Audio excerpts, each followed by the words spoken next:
Welcome back to the channel, Warhammer Man Studios. I'm Warhammer Man, and today we're taking a look at the Death Course, Sly Marbo, and more. Get major upgrades in Codex Astra Militarum. So no surprise to anyone that we have the new Codex Astra Militarum right around the corner. Here's a little preview of some rules from GW. It's a good time to be an Astra Militarum player. Loads of new models, a library of cracking novels, and pre-orders from the Catachan's army set. Begin on Saturday. You'll soon have access to one of the most flexible codexes ever written. Free to mix and match regimental units as you please, with a wide variety of improved datasheets at your disposal. So I really like the idea of that. Free to mix and match regimental units as you please. I think that's definitely awesome. We've picked out a few of your favorites for perusal, starting with regimental highlights, the resolute infantry of Krieg and the brawling daredevils of Catachan. The Death Course of Krieg and Catachan Jungle Fighters are both getting their own individual datasheets in the new book. Krieg troopers have access to many options included in their kill team kit, such as sniper rifles and medipacks, while Catachans boast flamers and particularly vicious close combat ability. So that's really cool. Obviously, the kill team set for the veteran guardsmen, the Krieg, is a really cool kit, and it's awesome that you'll be able to use those models to their full ability in the army book in 40k. So here we have the Death Course rules. Each time an attack is made against this unit, an unmodified wound roll of 1 or 2 from that attack fails, irrespective of any abilities that the weapon or the model making the attack may have. So at toughness 3, obviously 1s always fail to wound. So the big difference is 2s. So essentially what that means is anything that is double your strength will not get the benefit of wounding on 2s. So essentially at toughness 3 on the regular troopers, 6 and up strength weapons will not get the wound on 2s. I'm not sure how useful this ability is, because typically people are not shooting strength 6 or higher weapons at, toughness 3 troopers in particular. Now, obviously the situation can arise and that would be beneficial typically, but not in this situation, but just not sure how great of a rule that is.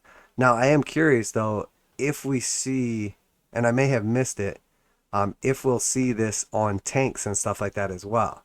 Because if you have a toughness 7 tank, there is stuff that's 14 or higher. Or if you have, a sentinel or something like that, that's, I want to say they were toughness 6, might be higher. There's definitely a possibility to double that. So we'll have to see how that plays out. I'm not sure exactly how this is going to apply. Overall, it's good. It increases the durability of, basic foot soldiers quite a bit in the right circumstance.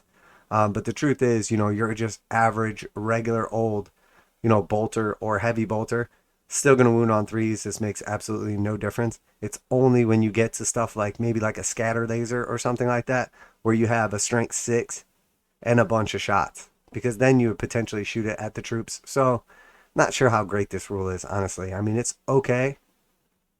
Next, we have the Jungle Fighters. Each time a model in this unit makes a melee attack, an unmodified hit roll of 6 scores 1 additional hit. So exploding 6s in combat. That's always good, obviously. And as just a general rule, it gives the Catachans actually like some decent fighting force. And depending on what their stats are going to be, I believe, strength 4 on these guys. So they'll be wounding pretty easily as well. The sneaky, stabby sensation known as Sly Marbo also returns to battle with a significant bump in threat level. His Ripper Pistol and Envenom Blade can now drop Chaos Space Marine and enemy commanders with ease before Sly slips back into the shadows like he was never there at all. So we're not going to see all his rules right here, but we can see what we have available. So the Ripper Pistol to start off with, 12-inch range, pistol 3, strength 5, -2, 2 damage. Ability: each time you select a target for this weapon, you can ignore the Lookout Sir rule. Each time an attack is made with this weapon, an unmodified wound roll of 6 inflicts 1 mortal wound on the target in addition to any normal damage. So 3 shots with this, 12-inch range, 6-inch movement roughly, 18-inch threat range. So not bad to get a character within 18 inches of Sly. Now, pistol 3, let's just say he's hitting on 3s, maybe 2s. He's probably going to score 2 out of 3 hits. Strength 5 against your typical character. Let's say just a regular Space Marine character, toughness 4. You're going to be wounding on 3s, -2 AP, 2 damage, 1 in 36 chance.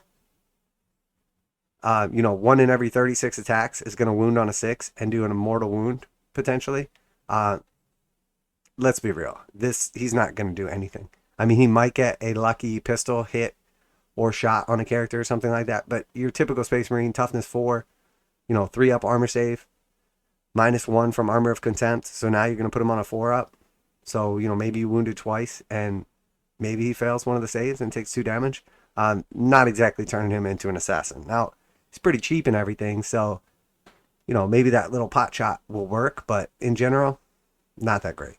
Envenom Blade is next. Melee, +2 strength, -2 AP, 1 damage. So again, if we assume he has strength 4, this gives him strength 6, AP 2, 1 damage. Ability, each time an attack is made with this weapon allocated to a non-vehicle model, the attack has damage too.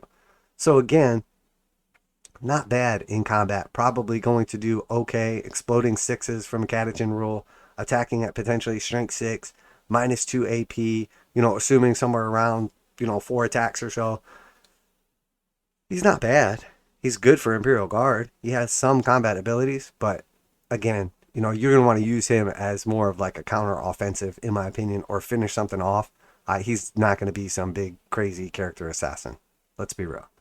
Commissars might be the furthest things from Sly Marbo's modulus operandi, champion, order, and discipline, and their management style was previously delivered exclusively at the barrel of a bolt pistol.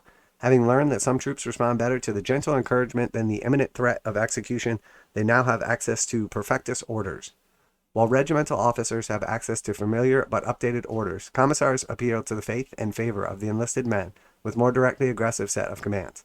Under their visionary and threatening inspiration, your troops will be able to keep blasting away even while sprinting at full speed or regrouping from a sudden assault. So that's pretty cool. So perfectus orders, new commissar model looks great. He's super slim, but looks good. I like it. Alright, so perfectus order forward for the Emperor. Until the end of your next shooting phase, when this unit is selected to shoot, if it made a normal move or advance in the previous movement phase, that unit, then until the end of the shooting phase, it counts as having remained stationary. So the ability to advance and shoot, pretty cool. Does not say it has to be any particular kind of weapon or anything like that either. So arguably heavy weapons could shoot still. Next we have Perfectus Order, get back in the fight. Until the start of your next command phase, this unit is eligible to shoot or charge, but not both, in a turn in which it fell back. So you can break back from combat and shoot, or break back from combat and then recharge or charge something different. Really nice ability to have, obviously. Especially on like a big guard line where, you know, you could potentially be just tapping a bunch of stuff to stop it from shooting, and then they're still going to shoot you. So pretty cool, you know, right in line with the flavor.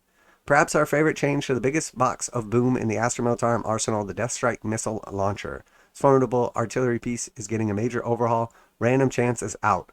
Mind games are in. So previously, you had to, I think it was like, wait till, oh man, I can't remember. Every turn that went by, it got +1 better to go off. So like on the first turn, I want to say it was impossible to go off. And then on the second turn, it was like +1, so you needed to roll a 6 on a d6. And then the next turn it was +2, and like progressively got better and better. So you didn't know when it was going to go off, but it was pretty good when it did. But the random effect of it definitely, you know, definitely takes away from the reliability, obviously. The Deathstrike now puts a big, scary target on the battlefield with a unique action, which can then fire it on your next turn. You won't be catching anyone by surprise, but the marker looming over objectives will dissuade anyone from claiming them. After all, who wants to be clocked for 16 mortal wounds? Geez, 16? If your turn comes around and nobody's in the blast zone, you can just move the marker again. So the action is you pick a target on the battlefield, and then the next turn, you can shoot the rocket if you want. And if you don't shoot the rocket, you can just pick a new target on the battlefield, it sounds like. So the Godspear Warhead, roll 1d6 for each unit within 3 inches of the center of this model's Deathstrike target marker. So again, if you put it on an objective and your opponent tries to contest or claim that objective, you know, they're going to still be standing there by the time you're ready to fire this thing. 3-inch radius is pretty good too. So you basically have like, you know, a 6-inch pie on the battlefield. And anything stays in that pie, they're going to get blasted. So it could be really, really good for like holding a choke point or something like that too, like a bridge or just in between buildings for big vehicles. Definitely has some potential here. You know, and then multiple of these things too. You could basically have like a threat on multiple objectives. There's definitely some play here. So on two, so roll 1d6 for each unit within 3 when the missile goes off. On a 2 to 3, the unit suffers 8 mortal wounds. Pretty beast mode. On a 4 to 5, that unit suffers 12 mortal wounds. And on a 6, it suffers 16 mortal wounds. Then remove this model's Deathstrike target marker from the battlefield. So yeah, pretty cool. Pretty cool. And these are one shot only. So if you did take like 3 of these, you could potentially threaten or protect 3 objectives. So pretty cool. Obviously, you know, some of those things may not be correct, but that's the way it at least seems for now. So pretty neat. Pretty neat. If turning a small number of hard targets into a fine mist doesn't match your battle plan, there are 2 more warheads to pick from. One blankets a wide area in searing plasma, while the other creates a persistent bubble of gravitational pain. The best part, you get to choose which warhead to bring after you've seen your opponent's army list. So that is pretty cool. Obviously, we have seen, I think just about, if not every time, you know, I'm thinking of Tyranids in particular, they have allowed you to swap stuff before the actual game starts. They have come back later on and nerfed it. So I don't know if this is going to last. Obviously, the ability to essentially like sideboard is a huge strength, especially in like tournament scene and stuff like that. So I would not be surprised to see this rule get changed or nerfed or something in the future, just because GW has made it very clear in the competitive scene they don't want you to have some kind of advantage not knowing who your matchup's going to be and being able to swap stuff. Could be wrong, but that's what I predict. So don't miss your chance to get early access to Codex Astra Militarum when pre-orders for the Cadia Stands Army Box set open on the 12th of November for 2 weeks. That's 1 week longer than usual. So yeah, we know it's a 2-week pre-order period. The real question is, why the 2-week pre-order period? Can't GW just, you know, restrict everybody to 1 box or whatever? And the truth is, it's the end of the year, and GW is going to want to make as many online sales as possible. So what they do with the pre-order period is it gives them 2 weeks of people ordering directly through the website. Once all those people have ordered, there's nobody else placing orders directly from them. And then they will send out whatever boxes are left to all the retail stores. Now, there's going to be plenty of boxes left. It's not like they're going to sell out directly on their web store and then nobody's going to get any. But that's why they do it. And the reason they do it, you know, if you're not business savvy or you don't understand how it works, they're cutting out the middleman. Normally, if GW sells to a store, they're going to sell to that store at roughly a 40% or 50% discount. And then the store marks it up to MSRP or possibly sells at a discount from there. And that's oftentimes where you get like that 15 or 20% off MSRP. If GW sells it to you, they sell it at full retail, you know, which obviously if they were giving a store 50 or 40% discount or something like that, that's twice the revenue for them. And their cost is basically still the same.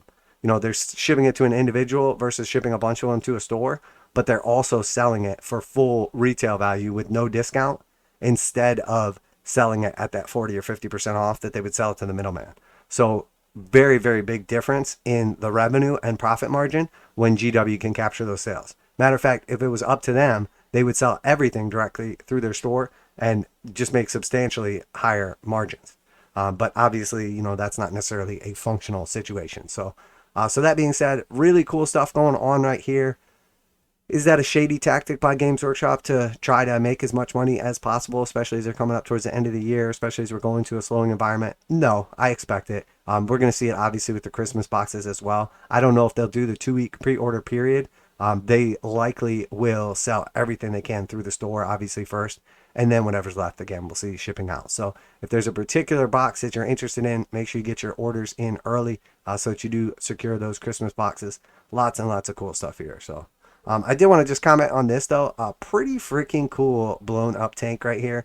Super cool. And then there's just something about a bunch of like Kriegsmen like charging up to like fight a Chaos Knight. That's just absolutely awesome. So if you enjoyed today's video, if you're into reactions, reviews, and news, painting, modeling, conversion tutorials, make sure to like and subscribe. Really helps out the channel. It's absolutely free. Best way to show your support. We do daily videos, reactions, reviews, news. We have tutorials for painting, modeling, conversion, magnetization. So check out those playlists. And then we do videos every single day for Warhammer 40,000, Kill Team, Necromunda, Age of Sigmar, warcry, Horus Heresy, pretty much any of the Games Workshop games.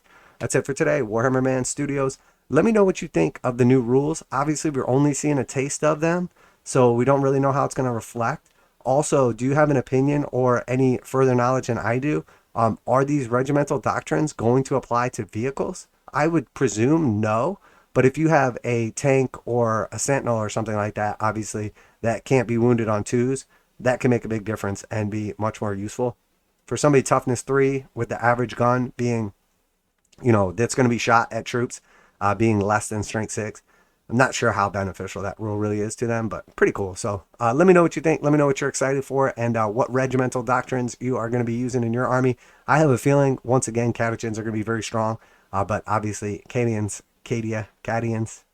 I know people get mad when I mispronounce things according to them, but there's multiple ways to say words. So regardless, I think the Cadians can be very strong. Obviously, the ability to re-roll the random dice has always been one of their strengths, and they have some real good stratagems as well. Hopefully, they won't just be the auto-include, and we'll see a little more diversity in armies. And I think that's what mixing like the regiments will help out with. So that's it for today, Warhammer Man Studios. I'm Warhammer Man, and I'm out of here.